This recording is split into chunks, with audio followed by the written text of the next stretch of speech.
We're going to be talking for a long time. I heard you guys love speeches, so I've got about 90 minutes of prepared remarks here.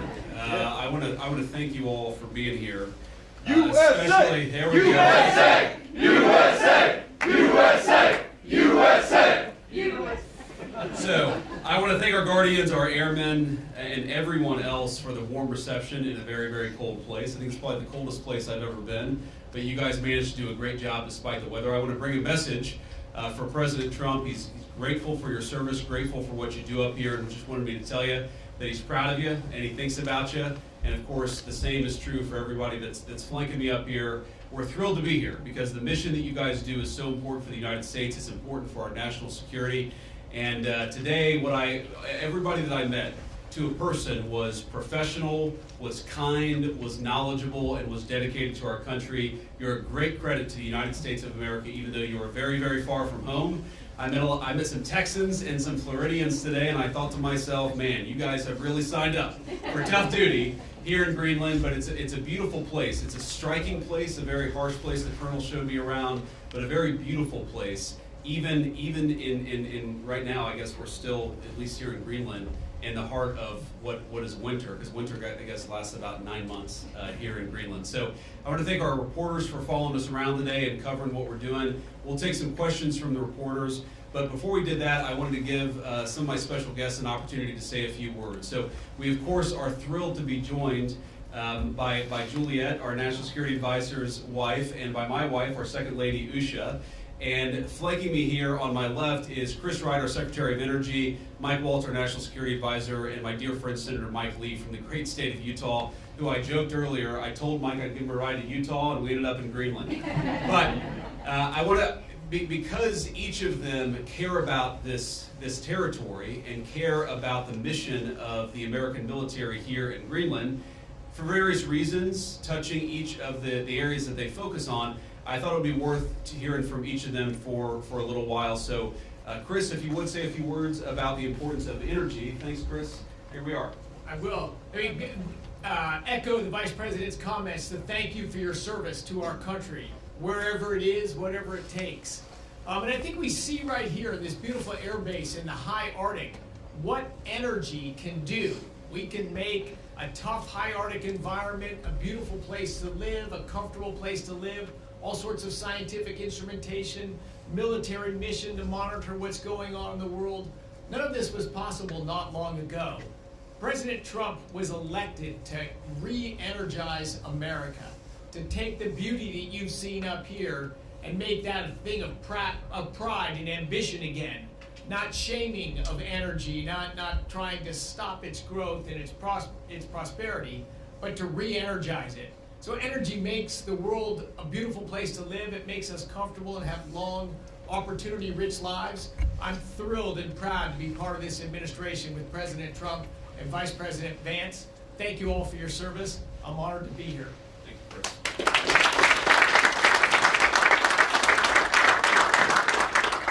I guess when we flew in, it did look a little bit like Utah in the wintertime. Only there are substantial portions of this land that are always covered in ice, and it doesn't change. I really enjoyed talking to a number of you a little while ago as you were telling me that when you're deployed here for a year without your family, without your spouse, without your children. That is emblematic of so many of the sacrifices that so many of our armed services personnel make. And my conversations with our airmen and guardians this afternoon reminded me of the fact that the American people are indeed in good hands. They're in your hands. What you do here makes us safer. And when we're going about our business, our day-to-day lives at home, we don't have to worry about the things that you worry about because you're doing it for us. Thank you so much for that. And I look forward to learning more about what you do here and about the future of the United States and its interaction with this amazing land in this part of the world. Thank you.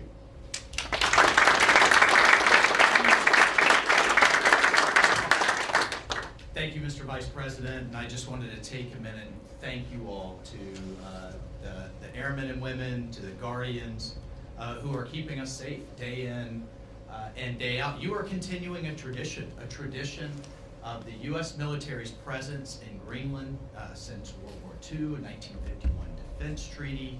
And President Trump is absolutely serious with the Vice President and with his team about the Arctic and the security that the Arctic brings and that you bring to the Western Hemisphere. This is about shipping lanes, this is about energy, this is about fisheries, and of course it's about your mission, which is keeping us safe and monitoring space, monitoring our adversaries, and making sure the American people can sleep safely in their homes day in and day out. So thank you for roughing it.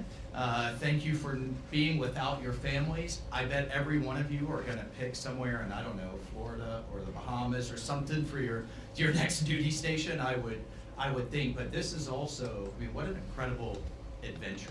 I have yet to meet a veteran. My wife is a veteran.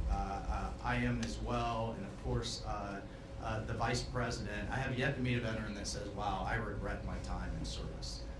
Instead, they cherish it the rest of their lives. So, appreciate this moment and this adventure that it is. And the American people, thank you. President Trump thanks you. And I know the Vice President and the Second Lady thanks you as well. And it's just really an honor to be with you today. Thanks so much.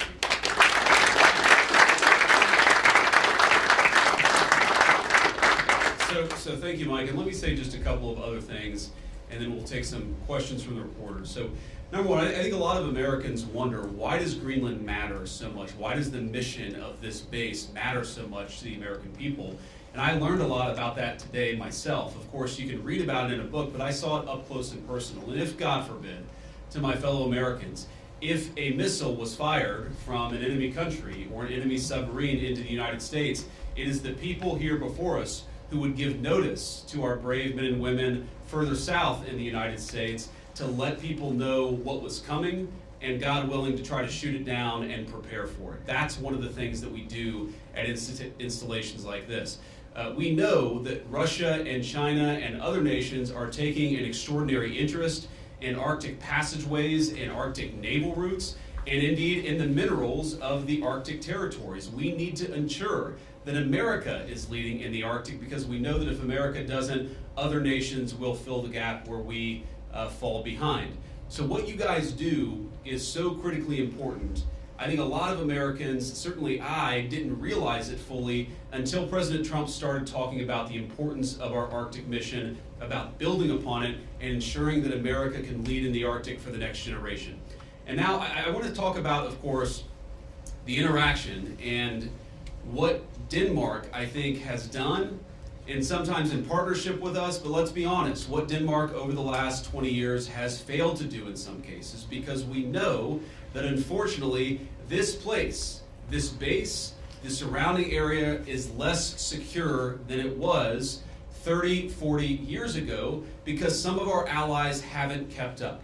As China and Russia have taken greater and greater interest in Greenland, in this base, in the activities of the brave Americans right here, we know that too often our allies in Europe have not kept pace. They haven't kept pace with military spending, and Denmark has not kept pace in devoting the resources necessary to keep this base, to keep our troops, and in my view, to keep the people of Greenland safe from a lot of very aggressive incursions from Russia, from China, and from other nations. Now, President Trump, as he says all the time, and as a lot of people recognize, is a president of peace. We want to have good relationships with everybody. That includes, even to the extent possible, the Chinese and the Russians. But part of having good relations is showing your strength when you have to.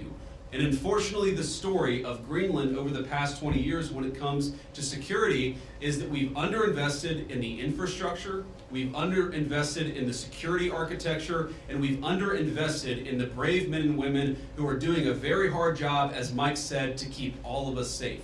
That has to change. Now, when I pointed out a couple of weeks ago that in some ways, with all due respect to our Danish allies, they had not kept pace, there was a lot of criticism from Denmark, a lot of attacks at the Trump administration, at the president, at me, at others in our administration for saying the obvious, which is that Denmark hasn't done a good job at keeping Greenland safe. And One of the things I heard was, well, what about the many Danes who lost their lives in the War on Terror fighting alongside the United States? Well, look, we obviously honor the sacrifice of our Danish friends in the War on Terror 20 years ago, just as, for example, the French honor the sacrifice of Americans in Normandy 80 years ago. But recognizing that there are important security partnerships in the past does not mean that we can't have disagreements with allies in the present about how to preserve our shared security for the future. And that's what this is about. There is no amount of bullying, no amount of obfuscating, no amount of confusing the issue. Our message to Denmark is very simple. You have not done a good job by the people of Greenland. You have underinvested in the people of Greenland, and you have underinvested in the security architecture of this incredible, beautiful landmass filled with incredible people. That has to change. And because it hasn't changed, this is why President Trump's policy in Greenland is what it is. It's consistent with the first Trump administration, where you saw significant investments in Arctic security, and it will continue over the next 4 years under President Trump's leadership. And let me finally, before I kick it over to the media, make one comment about the people of Greenland. The colonel here, the base commander, who came here first as a second lieutenant, and I guess, Colonel, this is your second duty station here, and we're proud of you and proud of all of you guys who are serving and helping keep us safe. I heard a lot about the respect that our American troops show for the local Greenlandic population, the way that we make and create shelter for hunters and dog sledders, the way that we found ways to turn over traditional tribal land to some of the local populations in order to ensure that they're able to live in accordance with their values. We respect, as the President said in his State of the Union address, we respect the self-determination of Greenlanders. We believe in the self-determination of the population of the people of Greenland. And our argument is very simple. It is not with the people of Greenland, who I think are incredible and have an incredible opportunity here. Our argument really is with the leadership of Denmark, which is underinvested in Greenland and underinvested in its security architecture. That simply must change. It is the policy of the United States that will change, and I'm proud to be able to stand here with so many brave Americans to better understand the security mission and better understand what you guys do each and every day. For that, I'm grateful. For your service, I'm even more grateful. I love you guys, I'm proud of you guys, and President Trump stands behind you and will for the remainder of his administration. Thank you all. God bless you.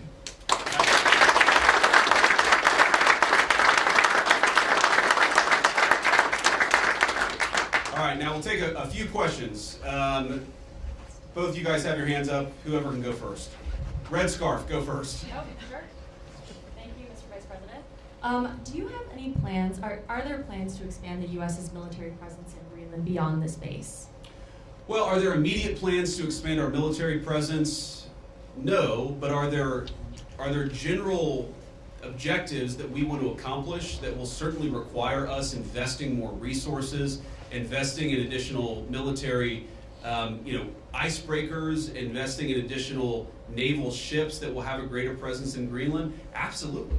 And we know that's necessary because we know, as Mike talked about and certainly I talked about, there has been an expansion of the security footprint and the security interest of Russia and China. They're doing what they believe is in their interest. The United States must do what I know is in our interest, which is to make sure that Greenland is safe. If Greenland doesn't have self-determination, if the people of Greenland have their future controlled by the Chinese Communist Party, it's not going to make their lives better off, and most importantly, it's going to make American and world national security, world security, much, much weaker. We in some ways need to wake up. We need to wake up from a failed 40-year consensus that said that we could ignore the encroachment of powerful countries as they expand their ambitions. We can't just bury our head in the sand, or in Greenland, bury our head in the snow and pretend that the Chinese are not interested in this very large landmass. We know that they are. They've taken steps to put Greenland in ridiculous debt traps to invest and exploit the resources here. And we know that they're sending a lot of military resources here. Yes, over the medium term, the United States will meet that challenge. We will put our own resources here. We already have a lot of great resources here, but we know we're going to have to do more to counter some of the nations that we know that we're competitive with. Sure. Thank Thank you so much, Mr. Vice President. And the President said today that we have to have Greenland. By being here today, are you also conveying that message that the U.S. is very serious in its desire to acquire Greenland? Well, the President said we have to have Greenland, and I think that we do have to be more serious about the security of Greenland. We can't just ignore this place. We can't just ignore the President's desires, but most importantly, we can't ignore what I said earlier, which is the Russian and Chinese encroachment in Greenland. We have to do more. And what the President said in his State of the Union address, and he was very clear about this, is we respect the self-determination of the people of Greenland, but my argument again to them is I think that you'd be a lot better coming under the United States security umbrella than you have been under Denmark's security umbrella. Because what Denmark's security umbrella has meant is effectively they've passed it all off to brave Americans and hope that we would pick up the tab. We're simply saying to the people of Greenland, when the President says we've got to have Greenland, he's saying this island is not safe. A lot of people are interested in it. A lot of people are making a play. We know that America cares about the security of this island for the sake of the people of Greenland, but also for the sake of the national security interests of the United States of America. So our message is very simple. Yes, the people of Greenland are going to have self-determination. We hope that they choose to partner with the United States because we're the only nation on earth that will respect their sovereignty and respect their security, because their security is very much our security, as these brave Americans show. John Parkinson with ABC News. Thanks for bringing us along on this historic trip. I wanted to ask you about last week's news with the Atlantic. We've had a couple questions on Greenland. I feel like you've answered that. But I did want to ask, did you express your concerns to the President that you were opposed to the Houthi strike? And also, what did you mean when you asked, or when you said in that thread that the President wasn't aware that his directions for Yemen were inconsistent with his message on Europe? Well, I didn't quite say that. I think that's a slight bit misunderstanding of what I said, but we've talked, of course, in the American media about Signalgate, as I called it, for the past week. And here's what I told the President and the entire national security team, is that yes, it is in the interest of the United States of America to preserve navigation. Yes, it is in the interest of the United States to kill terrorists who are preventing navigation in the Red Sea, but we got to make sure that we do it right. We have to be careful. We have to make sure the timing is right. And of course, what that leak revealed, I think, is a private communication between the President's senior advisors about how best to prepare the American people for what we all thought we had to do, about the right timing of when we should do something, and of course, surfacing the strategic questions that we needed to decide and brief the President on so that he could ultimately make the decision about what we would do. What I saw in that Signal chat, and of course what I've seen in the President's senior national security team, is that sometimes we all agree and sometimes we all disagree, but it's important that we all have an honest conversation amongst ourselves and with the President of the United States about what we think is the best interest of the national security of the United States of America. I support the President's decision to strike the Houthis. I always supported the President's decision to strike the Houthis, and I support the national security team having the argument about how best to serve the American people. Go ahead. In your security briefing today, did you see specific threats coming from China and Russia, things that you did not know about before? Are we talking battleships, icebreakers, any type of military equipment, or is it economic? Well, I don't want to get too specific, but yes, we know that the Chinese are very, very interested in this island. We've seen some of the economic pressures that they've tried to place on Greenland. We know that they're increasingly engaging in military training and military interest. Certainly, they've started to describe themselves as a near-Arctic power.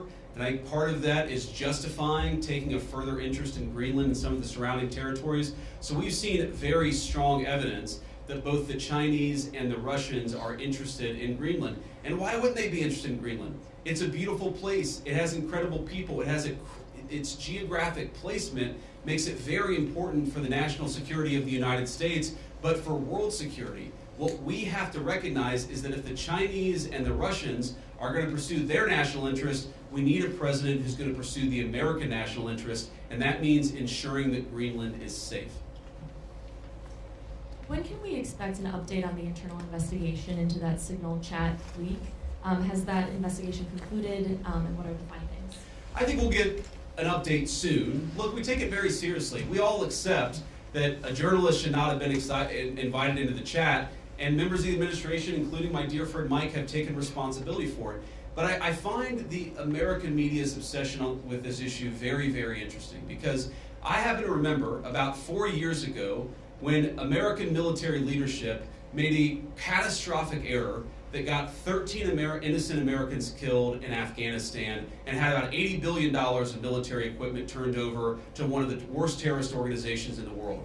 And for years, the American media ran cover for a Biden administration that refused to fire any generals or even launch an internal investigation that was meaningful and substantive about what happened. And now the same American media that covered for the Biden administration after the untimely death and the unnecessary death of 13 brave Americans is really, really interested in forcing the President of the United States to fire someone because of a signal chat. Because of a signal chat. That is not honest behavior from the American media, and if you think you're going to force the President of the United States to fire anybody, you've got another thing coming. President Trump has said it on Monday, on Tuesday, on Wednesday, on Thursday, and I'm the Vice President saying it here on Friday. We are standing behind our entire national security team.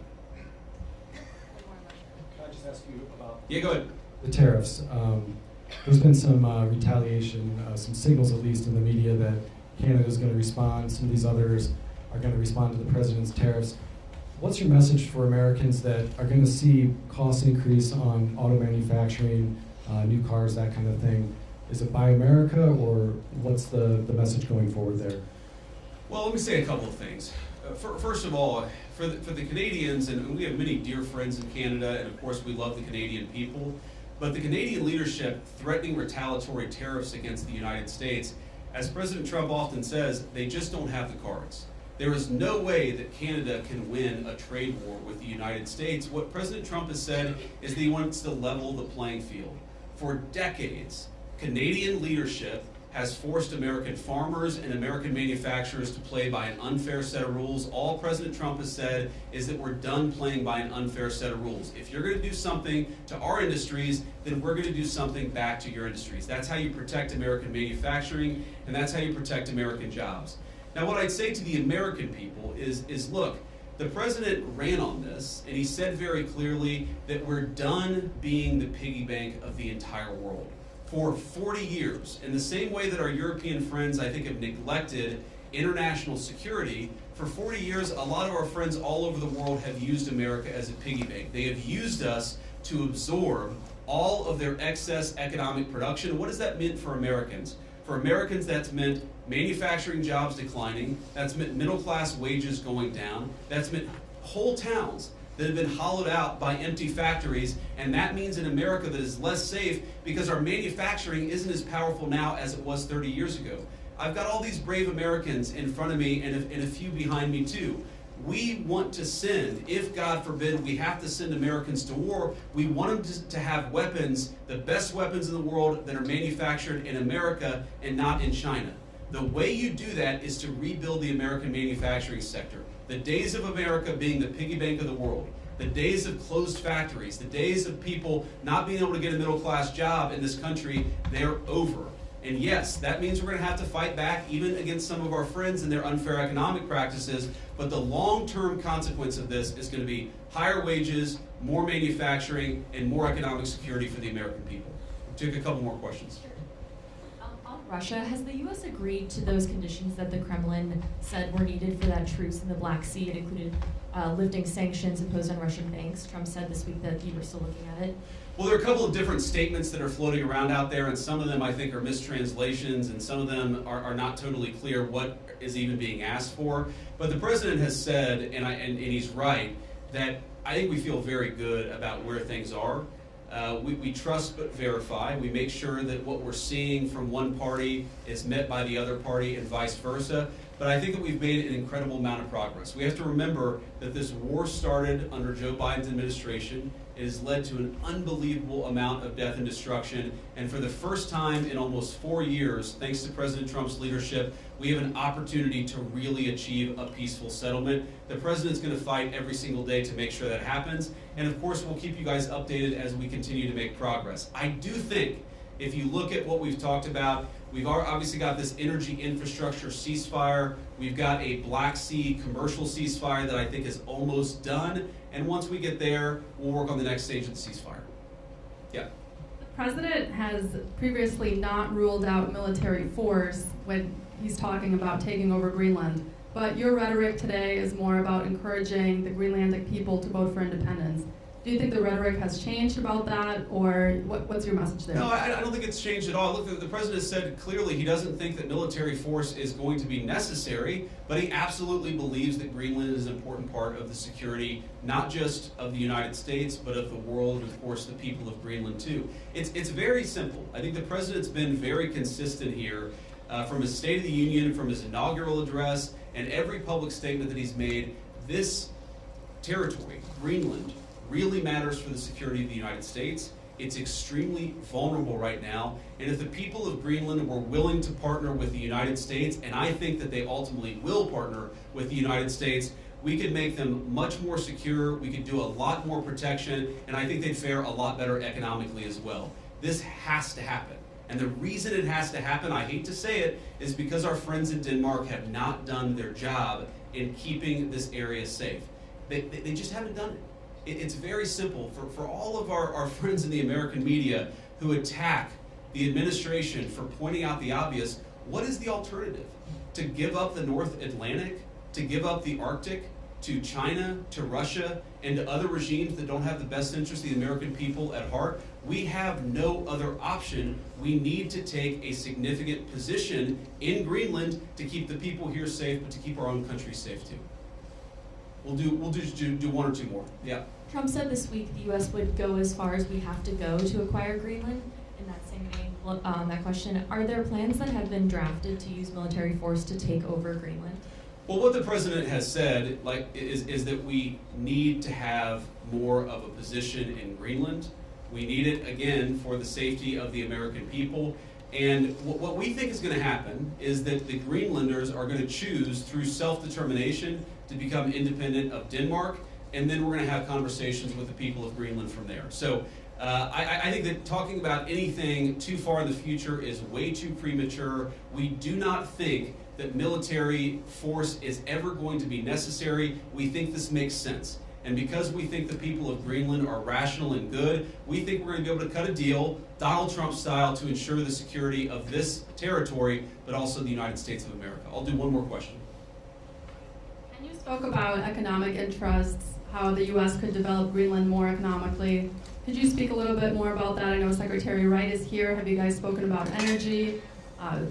Senator Lee is here as well. Just wondering what those discussions have been. No, my point actually is that other countries have explicitly gone after Greenland, and I think with a mind towards economic exploitation. Sometimes asking Greenland to get itself into terrible economic debt traps that would make the people of Greenland not self-determined and sovereign, but to mortgage their future to hostile foreign countries that don't have their best interests at heart. That is not what the United States of America wants to do. What we want to do is to protect the security of this territory because it matters for us and it matters for the people who live here.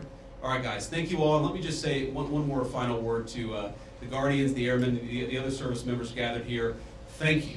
From the bottom of my heart, it is incredible to be a vice president who has served just as our NSA, Mike Waltz, has served, to know the sacrifice that comes along with it, and to see that there are still incredible young Americans willing to put on the uniform and serve this country. You make America a better place, and you make an honor to serve as your vice president. God bless you guys. Thanks for having me.